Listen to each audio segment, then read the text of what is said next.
로마서 1장 5절에서 7절에 있는 말씀, 우리 한 목소리로 읽겠습니다. 화면과 또 여러분 가진 성경책을 보시면 되겠습니다. 그로 말미암아 우리가 은혜와 사도의 직분을 받아 그의 이름을 위하여 모든 이방인 중에서 믿어 순종하게 하나니 너희도 그들 중에서 예수 그리스도의 것으로 부르심을 받은 자니라. 로마에서 하나님의 사랑하심을 받고 성도로 부르심을 받은 모든 자에게 하나님 우리 아버지와 주 예수 그리스도로부터 은혜와 평강이 있기를 원하노라. 아멘. 오늘도 살아계신 하나님 앞에 기쁨과 감사로 예배하며 나아가는 여러분 되시기 바랍니다. 믿음으로 말씀 가운데 함께 하시기 바랍니다. 놀랍게도 아직 로마서의 인사말이 끝나지 않았습니다. 오늘 이제 로마서의 인사말이 끝날 예정입니다. 바울은 자신을 하나님의 복음을 위하여 택정함을 받은 사도다라고 소개하면서 하나님의 복음이 무엇이냐? 바로 예수 그리스도시다라고 이야기했습니다. 바울은 자신이 전하는 복음의 핵심이 예수 그리스도다라고 이야기한 다음에 자신은 그 복음, 예수 그리스도라는 복음을 이방인들에게 전하기 위하여 부름을 받은 사도다라고 소개하죠. 그리고 그 일은 예수님께 은혜로 받은 것이다 라고 이야기합니다. 로마서 1장 5절 다시 봅니다. 그로 말미암아 우리가 은혜와 사도의 직분을 받아 그의 이름을 위하여 모든 이방인 중에서 믿어 순종하게 하나니 라고 되어 있죠. 바울은 자신이 사도, 이방인에게 복음을 전하는 사도 된 것이 그리스도, 그로 말미암아는 예수 그리스도를 의미하는 거죠. 예수 그리스도로 말미암아 은혜로 받은 것이다 라고 이야기하고 있습니다. 여러분, 은혜가 무엇입니까? 은혜는 받을 자격이 없는 게 받는 겁니다. 어떤 선한 일을 했거나 대단한 능력이 있어야 받을 수 있는 것이 아닙니다. 은혜는 열심히 일했기 때문에 보상으로 주어지는 것이 아니라 어떤 선한 일을 하지 않았는데 그런 일을 하기도 전에 값없이 주어지는 겁니다. 그래서 은혜를 받기 위해서 먼저 해야 하는 것은 아무것도 없습니다. 은혜를 받기 위해서 무언가 해야 한다? 그러면 그건 은혜가 아닙니다. 그거는 알바비죠. 그걸 성경은 삭시라고 합니다. 무언가 해야 은혜를 받는다? 그거는 대가를 받은 것이지 은혜를 받은 게 아닙니다. 그래서 은혜는 선물입니다. 하나님의 선물이라고 하죠. 우리가 선물을 받았는데 이거 얼마예요? 라고 해서 지갑을 꺼내서 얼마 드리면 돼요? 라고 하면 그게 은혜입니까? 그게 선물이 될 수 있습니까? 없죠. 그래서 은혜는 하나님께서 값없이 선물로 주시는 것이다 라는 것을 인정하는 게 믿음입니다. 그래서 은혜는 믿음으로 받는다라고 이야기하는 거예요.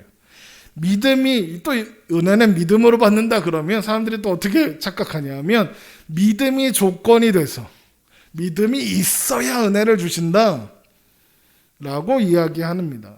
그렇게 착각하면 안 됩니다. 은혜가 은혜라는 걸 인정하는 게 믿음이다 이런 뜻입니다. 로마서 4장 4절입니다. 일하는 자에게는 그 삭시 은혜로 여겨지지 아니하고 보수로 여겨지니와 이를 아니할지라도 경건하지 아니한 자를 의롭다 하시는 이를 믿는 자에게는 그의 믿음을 의로 여기시나니 이란 것이 없이 하나님께 의로 여기심을 받는 사람의 복에 대하여 다윗이 말한 바 불법이 사함을 받고 죄가 가리워짐을 받은 사람들은 복이 있고 주께서 그 죄를 인정하지 아니하실 사람들은 복이 있도다 함과 같으니라. 그러니까 은혜는 자격이 있어서 받은 것이 아니다라고 이야기하는 거예요. 로마서가 또 바울이 이것을 특별히 강조하는 것은 사실 본인이 그런 사람이었기 때문에 그렇습니다. 바울은 누구보다도 이것을 철저하게 경험한 사람이었어요. 바울이 어떤 사람입니까? 바울은 은혜 받을 만한 사람이 아니었습니다. 바울이 그 누구보다 악독하게 예수 믿는 자들을 핍박하는 최일선에 있었던 사람 아닙니까? 스데반 집사의 순교를 주도한 사람입니다. 지속적으로 교회를 박해했죠. 은혜 받을 자격이 있습니까? 그냥 콱 지옥에 던져버려야 되지 않겠습니까? 그는 구원받아야 하는 사람이 아니라 심판받아야 하는 사람이었습니다. 그런데 그런 바울을 예수님께서 부르시는 겁니다. 이걸 은혜 말고 다른 것으로 표현할 방법이 있습니까? 없는 거예요. 그래서 바울은 스스로에 대하여 이렇게 이야기합니다. 고린도전서 15장 9절, 나는 사도 중에 가장 작은 자라 나는 하나님의 교회를 박해하였으므로 사도라 칭함을 받기를 감당하지 못할 자라. 그러나 내가 나 된 것은 하나님의 은혜로 된 것이니 내게 주신 그의 은혜가 헛되지 아니하며 내가 모든 사도보다 더 많이 수고하였으나 내가 한 것이 아니요 오직 나와 함께 하신 하나님의 은혜로라. 바울이 사도 된 것이 어떻게 된 거랍니까? 하나님의 은혜로 된 거랍니다. 그런데 뭐라고 합니까? 내가 다른 모든 사도보다 더 많이 수고했다 그럽니다. 아무리 자격 없고 핍박자였다 하더라도 사도가 된 다음엔 다른 사도보다 내가 탁월하게 일을 많이 했고 내가 더 특별한 일들을 많이 했어. 내가 고생 훨씬 많이 했어. 실제로 바울은 고생한 사람이거든요. 바울이 사도로서 감당한 사역들이 어마어마합니다. 그럼 자랑할 만하지 않습니까? 간증 집회 같은 거 가보면 어떻습니까? 결국에 하는 말이 다 뭐예요? 내가 이렇게까지 고생했었다. 내가 이렇게까지 고생을 했지만 믿음으로 포기하지 않았다. 그래서 자신의 고생한 이야기를 훈장처럼 달고 다니죠. 그리고 그걸 자랑거리로 삼습니다. 그래서 저는 간증 집회 별로 좋아하지 않습니다. 간증의 핵심은 하나님이 드러나야 하는데 하나님이 드러납니까? 그 사람이 드러납니까? 저는 한 번도 간증 집회 중에서 그 사람이 드러나지 않는 걸 본 적이 없습니다. 간증 집회가 끝나고 모든 사람들이 어떤 반응을 하느냐? 참 대단하신 분이네요. 근데 바울이 뭐라고 합니까? 나는 대단한 사람이 아니다 그럽니다. 내가 한 것이 아니요 오직 나와 함께 하신 하나님의 은혜로다라고 이야기합니다. 왜요? 바울은 자격이 없는 자니까요. 바울은 사도 중에 가장 작은 자라 나는 하나님의 교회를 박해한 사람이다. 그래서 사도라 칭함을 받기에 감당 못할 자다라고 이야기합니다. 그게 바울의 정체성이었습니다. 그것이 바울의 자기 인식이었습니다. 나는 자격이 없는 사람이었다. 결국 바울의 존재 자체가 하나님의 은혜를 보여주는 어떤 샘플인 겁니다. 그리스도로 말미암은 은혜가 바울의 죄를 용서했습니다. 그리고 그를 이방인을 위한 사도로 세우는 겁니다. 그러면 바울이 사도로 부름을 받아 이후 행하는 모든 일은 다 그 은혜 안에 있는 거예요. 그렇죠? 은혜 때문에 그 일을 감당하게 된 거니까. 은혜를 갚으려고 한 게 아닙니다. 그 모든 일들이 은혜 가운데 있는 일들이었기 때문에 한 것입니다. 그래서 은혜는 다른 말로 능력이다라고 할 수 있습니다. 그 안에서 모든 것을 감당할 수 있고 그 안에서 모든 것이 가능해지기 때문이죠. 그래서 우리가 유명한 말씀이 있습니다. 내게 능력 주시는 자 안에서 내가 모든 것을 할 수 있느니라. 많은 기독교인들이 이 말씀, 빌립보서 4장 13절의 이 말씀을 참 좋아합니다. 왜 좋아할까요? 내게 능력 주시는 자 안에서 내가 모든 것을 할 수 있느니라 때문입니다. 내가 모든 걸 할 수 있다니까. 그런데 이 말씀에서 중요한 건 내게 능력 주시는 자 안에서입니다. 여러분, 사람들이 내게 모든 것을 할 수 있느니라 이 말씀에 집중하느냐고, 그것만 좋아하느냐고, 그 앞에 무슨 말씀이 나오는지는 관심이 별로 없습니다. 그 앞에 나오는 말씀이 뭐냐? 이겁니다. 빌립보서 4장 11절, 내가 궁핍함으로 말하는 것이 아니니라 어떠한 형편에든지 나는 자족하기를 배웠노니 나는 비천에 처할 줄도 알고 풍부에 처할 줄도 알아 모든 일 곧 배부름과 배고픔과 풍부와 궁핍에도 처할 줄 아는 일체의 비결을 배웠노라. 내게 능력 주시는 자 안에서 내가 모든 것을 할 수 있느니라입니다. 그러면 이 말씀이 혼자 덜렁 있는 게 아니라 그 앞에 있는 내용 가운데 결론으로 주어지는 것 아닙니까? 그럼 이 말씀은 무슨 뜻이냐? 내게 능력 주시는 자 안에서 내가 모든 것을 할 수 있다. 이건 내가 원하는 걸 내 마음대로 할 수 있다. 이런 뜻이 아닌 겁니다. 이 말씀의 핵심은 제가 아까 말씀드렸죠. 내게 능력 주시는 자 안에서입니다. 다른 말로 은혜 안에서입니다. 바울이 감당한 모든 사역은 모두 그 안에서 감당한 겁니다. 그래서 그 앞에 뭐라고 해요? 내가 어떠한 형편에든지 자족하기를 배웠다라고 이야기하죠. 이 말은 내가 궁핍에 처하나 풍부에 처하나 크게 상관없었다는 뜻입니다. 내가 배가 고파도, 내가 가난해도, 내가 길에서 노숙을 해도, 혹은 좋은 집에서 자고 좋은 음식을 먹어도 아무 가치 없다는 겁니다. 내가 궁핍하고 비천하고 배고파도 내가 하나님 안에 있으므로, 내게 능력 주시는 자 안에 있으므로 은혜 안에 있기 때문에 은혜 안에 있는 자로서 나는 그게 불편하거나 손해가 아니라는 거고, 또 반대로 내가 배부르고 풍부해가고 또 부하더라도 하나님 안에 있으므로 그게 더 이득이 되거나 더 좋은 것이 아니라는 거예요. 그런 것들과는 상관없이 하나님 안에 있는 자는 은혜 안에 있는 자들이고, 그래서 세상의 상황이나 세상의 형편이나 세상의 조건과는 상관없이 하나님께서 기뻐하시는 모든 일을 할 수 있게 된다. 그런 의미에서 내게 능력 주시는 자 안에서 내가 모든 것을 할 수 있느니라 인 거예요. 그래서 은혜는 능력이다라고 말씀드렸던 거예요.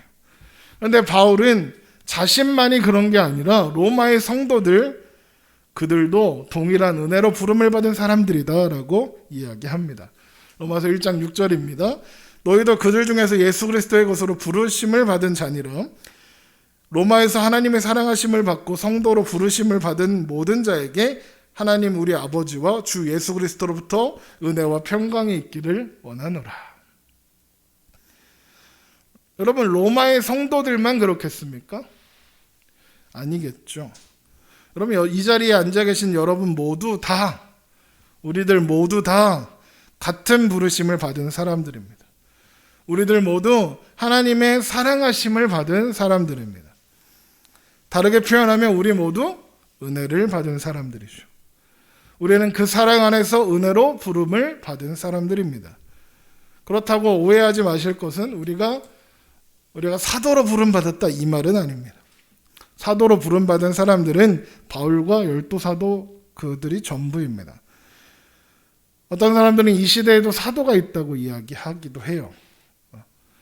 여러분, 그러나 사도는 예수님께서 전해주신 말씀을 듣고 그것을 전하고 그 말씀들을 우리가 사는 이 시대까지 남겨두기 위해서, 그러니까 성경을 기록하기 위해서 특별히 부르신 사람들만을 가리키는 표현이지, 이 시대에 능력이 있고 이렇게 큰 교회 목사라고 사도가 되는 게 아닙니다. 우리가 부르심을 받았다 이 말은 성도로 부름을 받았다 이런 뜻입니다. 부름 받은 모든 사람이 그렇습니다. 저나 여러분이나 똑같은 부르심을 받은 사람들이, 목사나 평신도나 동일한 부르심을 받았습니다. 하나님의 부르심을 받아 하나님의 사랑 가운데 거하게 된 거예요. 그러면 목사님하고 저희들하고 무슨 차이가 있습니까? 똑같습니다. 저는 가르치는 자로 세워지고 또 교회에 목양하는 자로 세워져서 역할을 감당하는 것이지 똑같은 존재입니다. 이것을 오해하면 교회들이 목사를 우상으로 섬기게 돼요. 목사 제자상 아닙니다. 목사는 그냥 목사예요. 하나님께서 세우신 직분을 맡은 사람이죠. 똑같은 성도입니다. 이걸 착각하면 안 돼요. 똑같은 부르심을 받은 겁니다. 특별한 부르심에 있어서 목사가 되는 게 아닙니다. 특별한 부르심이 있긴 합니다. 어떤 부르심이 있냐? 제가 보기에 목사는 제일 못난 놈들 중에 골라다가 쓰십니다. 그러니까 목사를 보면서 위로를 받으라는 거죠. 저 못난 놈도 하나님이 부르셔서 목사로 쓰신다. 여러분, 얼마나 위로가 됩니까? 그렇죠? 그런 겁니다. 그럼 우리 모두 하나님의 부르심을 받아 하나님의 은혜 가운데, 하나님의 사랑 가운데 거하게 된 겁니다. 우리는 모두 우리의 모든 삶의 자리에서 성도로서 부르심을 받아 은혜 안에, 하나님의 사랑 안에 살아갑니다. 그래서 우리는 살아가는 모든 곳에서 은혜로 인해서 은혜 가운데 살아갑니다. 우리가 학생이든 엄마이든 아빠이든 아들이든 딸이든 직원이든 사장이든 심지어 백수든 상관없습니다. 다 은혜로 살아가는 존재들입니다. 그래서 바울이 로마 교회 성도들에게 전하는 인사가 있죠. 하나님 우리 아버지와 주 예수 그리스도로부터 은혜와 평강이 있기를 원하노라 하는 인사는 성도로 부름을 받은 우리 모두를 향한 인사이기도 합니다.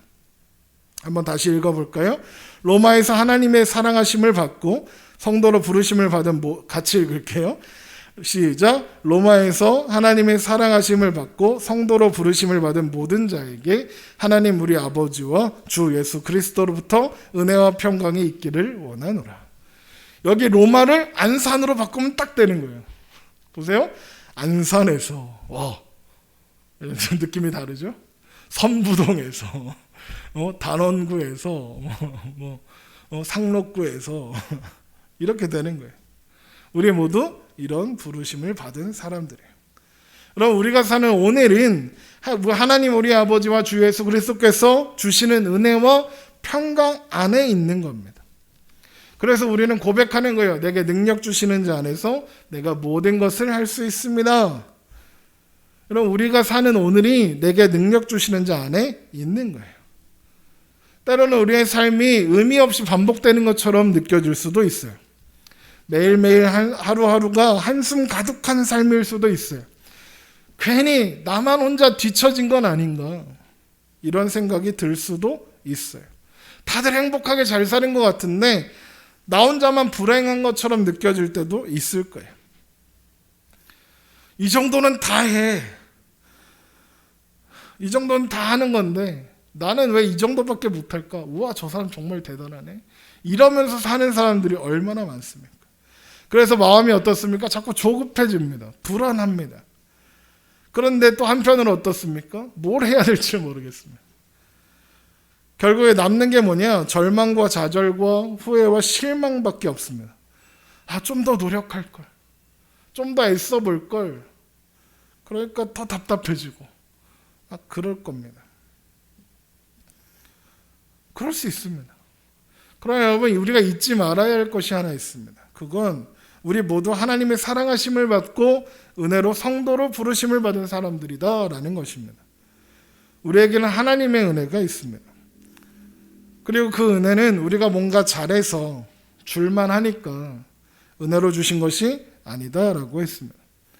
우리는 못난입니다. 우리는 미련하고 바보 같습니다. 실수투성입니다. 그러나 하나님은 우리의 모습, 우리의 외모, 우리의 신분, 우리의 지위, 우리 자격증이 몇 개 있는지, 연봉은 얼마인지 상관없이 우리를 선택하고 부르셨습니다. 그런 거 따져보고 선택하시지 않으셨습니다. 그저 나라서, 그저 우리라서, 그저 여러분이라서 하나님이 선택하시고 부르신 겁니다. 누가복음 15장에 보면 유명한 세 가지 비유가 기록되어 있죠. 그 중에 첫 번째 비유는 잃어버린 양의 비유입니다. 한번 읽어보겠습니다. 예수께서 그들에게 이 비유로 이르시되 너희 중에 어떤 사람이 양 100마리가 있는데 그 중에 하나를 잃으면 99마리를 들에 두고 그 잃은 것을 찾아내기까지 찾아다니지 아니하겠느냐. 또 찾아낸 즉 즐거워 어깨에 메고 집에 와서 그 벗과 이웃을 불러 모으고 말하되 나와 함께 즐기자 나의 잃은 양을 찾아내었노라 하리라. 내가 너희에게 이르노니 이와 같이 죄인 한 사람이 회개하면 하늘에서는 회개할 것이 없는 의인 99으로 말미암아 기뻐하는 것보다 더하리라. 목자는 잃어버린 한 마리 양을 찾겠다고 나섰습니다. 어떨까요? 이 목자는 양을 찾을까요? 못 찾을까요? 못 찾을 수도 있을까요? 찾아낼까요? 무조건. 그럼 목자가 양을 찾아내지 못하는 경우는 아마 없을 겁니다. 목자는 무조건 양을 찾아낼 거예요. 왜 그렇죠? 이 말씀 때문입니다. 그 잃은 것을 찾아내기까지 찾아다니지 아니하겠느냐입니다. 무슨 말입니까? 찾아낼 때까지 찾는다는 말입니다. 언젠가 길에서 전단지를 나눠주는 아주머니를 본 적이 있습니다. 저는 전도를 하다 보니까 누가 이렇게 뭐 나눠주는 걸 꼭 받게 돼요. 왜냐하면 그 나눠주는 거를 나눠주면서 얼마나 많은 거절과 외면을 받았겠습니까? 그게 너무 공감이 돼서 그냥 다 쓰레기가 되죠. 그래도 받아요. 힘내라고. 그거 한 장 나눠줘봤자 10원, 20원밖에 못 버는데 그거 받아주면 어때요? 그죠? 그래서 집에 와서 버리더라도 꼭 받아와요. 어쨌든 그래서 그분이 나눠주는 전단지도 받았어요. 그런데 그 전단지가 여느 전단지가 아니더라고요. 그 아주머니가 나눠주던 전단지는 식당이나 가게를 홍보하는 전단지가 아니라 잃어버린 아들을 찾는다는 내용의 전단지였어요. 그래서 그런 거 보면 또 이렇게 유심히 보게 되잖아요. 보게 되는데 아들을 언제 잃어버렸나 그랬더니 20년 전이에요. 저는 생일인 줄 알았어. 근데 생일이 아니라 20년 전에 잃어버린 거예요. 2년도 아니고 20년이에요. 그럼 포기할 때도 되지 않았습니까? 보통 그 정도 되면 경찰도 이제 안 찾습니다. 그런데 이 어머니는 포기하지 않고 여전히 아들을 찾고 있죠. 심지어 아들을 잃어버린 곳이 어딘 줄 아십니까? 대구예요, 대구. 근데 안산에 와서 찾고 있는 거예요. 안산만 없겠습니까? 전국 어디든 다니며 찾고 있겠죠. 여러분, 그 어머니가, 그 아주머니가 언제까지 아들을 찾으러 다닐까요? 찾을 때까지 다니겠죠. 포기 못합니다. 왜요? 사랑하니까요. 못 찾아낼 거라는 생각을 할까요? 안 할 거예요.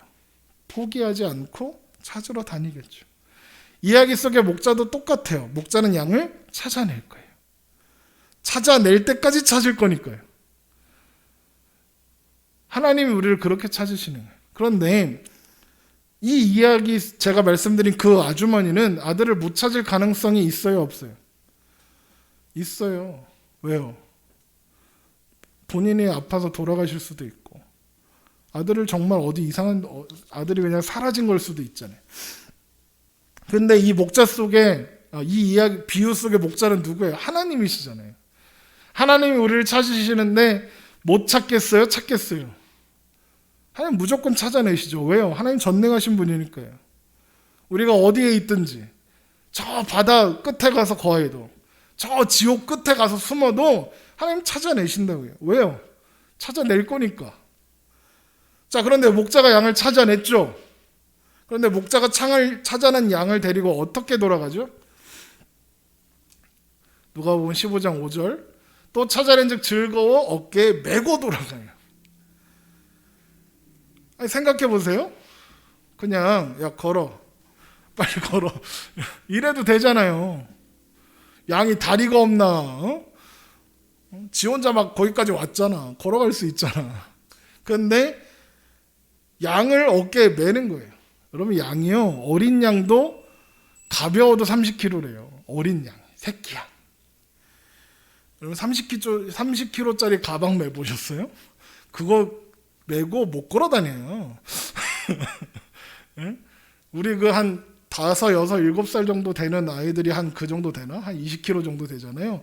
걔 안고도 1시간 못 걸어요. 그런데 굳이 양을 어깨에 매요. 왜 그럴까요, 목자는? 제가 생각해 봤어요. 목자는 왜 양을 어깨에 들쳐맸을까? 두 가지 가능성이 있겠더라고요. 첫 번째는 다친 거예요. 못 걸어. 그러니까 어깨에 매야 하는 거지. 못 걸으니까. 또 다른 가능성이 또 있어요. 양이 안 가려고 그러는 거예요. 그 강아지 키우시는 분들 계시나요? 강아지를 키우면 산책하다 보면 주인이 끌면 따라와야 되는데 안 가려고 이렇게 버티고 있을 때가 있잖아요. 강아지들이. 그런 것처럼 안 가려고 버티고 있을 수도 있죠. 자, 그런데 생각해 보세요. 양이 다쳐서 못 걷든 아니면 안 가려고 버티고 서 있든 목자한테는 그게 상관이 있을까요? 없을까요? 걔가 다쳤으면, 양이 안 가겠다고 버티고 있으면 못 데리고 갈까요? 집으로? 데리고 갈 거예요. 왜요? 어깨에 맸거든요. 무조건 집으로 돌아갈 수밖에 없을 거예요. 양이 걷고 싶지 않아도, 혹 걸을 수 없어도 목자가 어깨에 양을 들쳐매는 순간 양은 돌아갈 수밖에 없어요. 하나님이 우리를 부르신 것도 동일한 거예요. 보세요. 양이 다쳤어요. 그거 쓸모 있겠어요? 양이 다쳤어요. 그럼 제대로 못 자랄 가능성이 있어요. 그거 치료하는 돈보다 걔 데리고 가서 치료해서 이렇게 해갖고 얻을 이득보다 그냥 내버려 두는 게 훨씬 이득이에요. 안 강했다고 버티고 있어. 그런 놈 뭐하러 키워요? 그런데 굳이 데리고 가요. 하나님이 우리를 부르신 게 똑같다고요. 로마서 5장 8절입니다. 우리가 아직 죄인 되었을 때 그리스도께서 우리를 위하여 죽으심으로 하나님께서 우리에 대한 자기의 사랑을 확증하셨느니라. 우리가 아직 죄인 되었을 때잖아요. 우리가 뭘 이쁜 짓을 한 적이 없어요. 그런데 예수님께서 우리를 위하여 죽으시는 거예요. 그리고 부르시는 거죠. 여러분, 두 번째로 이어지는 비유가 뭡니까? 누가복음 15장에 잃어버린 드라크마의 비유죠. 읽어보겠습니다. 어떤 여자가 10 드라크마가 있는데 하나를 잃으면 등불을 켜고 집을 쓸어 찾아내기까지 부지런히 찾지 아니하겠느냐? 또 찾아낸즉 벗과 이웃을 불러 모으고 말하되 나와 함께 즐기자. 잃은 드라크마를 찾아내었노라 하리라. 내가 너에게 이르노니 이와 같이 죄인 한 사람이 회개하면 하나님의 사자들 앞에 기쁨이 되느니라. 이 이야기에서도 여인은 잃어버린 드라크마를 찾아낼 수밖에 없어요. 왜요? 이렇게 되어 있죠. 찾아내기까지 부지런히 찾지 않겠느냐. 왜요? 찾을 때까지 멈추지 않을 거라는 거죠. 여러분, 드라크마가요, 은화예요. 은으로 된 거예요. 은화의 특징이 뭐죠? 여러분, 은 목걸이나 은 반지 같은 거 가져보신 분은 아실 거예요.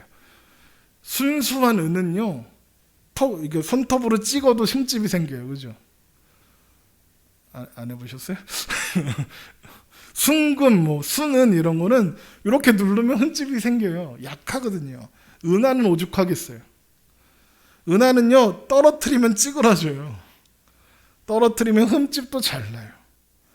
근데 그걸 바닥에 떨어뜨렸네요? 아마 흠집도 나고 찌그러졌겠죠. 그러면 이 여인이 드라크마 찾기를 포기할까요? 찌그러졌을 테니까. 아니요. 찾을 거예요. 찾아내고 봤더니 찌그러졌어요. 버리나요? 안 버리죠. 뭘 당연한 걸 물어보십니까? 이런 표정이죠. 10,000원짜리 구겨서 던져놔도 우린 주술 거예요. 그렇죠? 왜요? 구겨놔도 그건 10,000원이니까요. 우리도 마찬가지예요. 하나님께서 우리를 부르시고 선택하셨어요. 우리가 찌그러지고 흠집이 나도 우리는 여전히 우리인 거예요. 우리가 미련하고 연약하고 못났어도 하나님 앞에 부름받은 우리는 여전히 우리라니까요. 우리의 자격이나 조건은 중요하지 않다니까요. 우리가 어떠한 삶을 살아왔는지 중요하지 않다니까요. 하나님께서 우리를 찾아내셔서 하나님의 자녀로 부르셨다는 것, 그게 중요한 거지. 우리가 어떻게 살아왔는지, 내가 지금 무엇을 하고 있는지는 중요하지 않은 거예요. 우리가 먼저 하나님 찾은 것이 아니라 하나님이 찾으신 것이 중요한 거예요. 우리의 상태는 중요하지 않아요. 심지어 우리의 의지나 결단도 중요하지 않아요. 상관없어요. 하나님은 하나님이 부르신 사람을, 하나님이 선택한 사람을 반드시 부르실 것이고, 하나님이 부르신 사람은 절대로 포기하지 않으시니까요. 어떤 사람이 이모상 목사는 데려가도 나는 절대로 못 데려갑니다. 데려가려면 데려가 보십시오.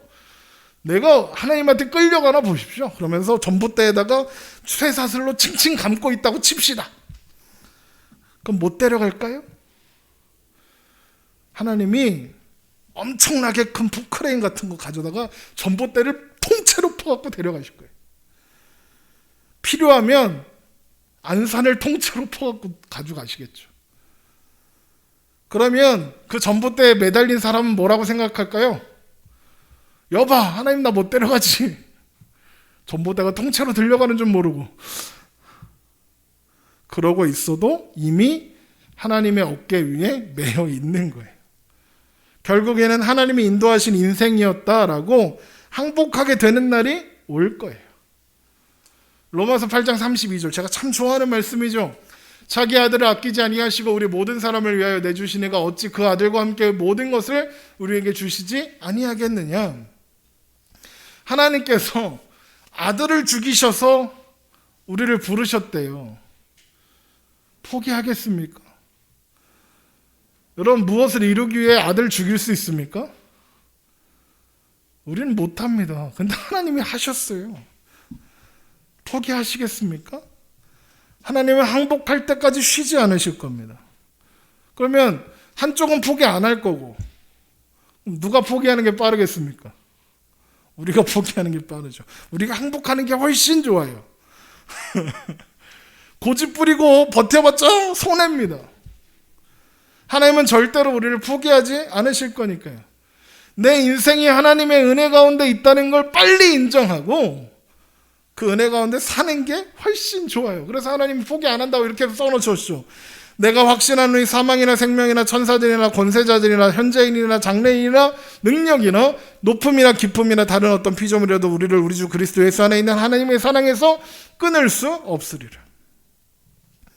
하나님은 실수도 실패도 후회도 하지 않으시는 분입니다. 하나님께서 여러분을 그리스도를 통하여 부르셨습니다. 아들을 주셔서 하신 일입니다. 우리가 항복할 때까지 하나님은 쉬지 않으실 겁니다.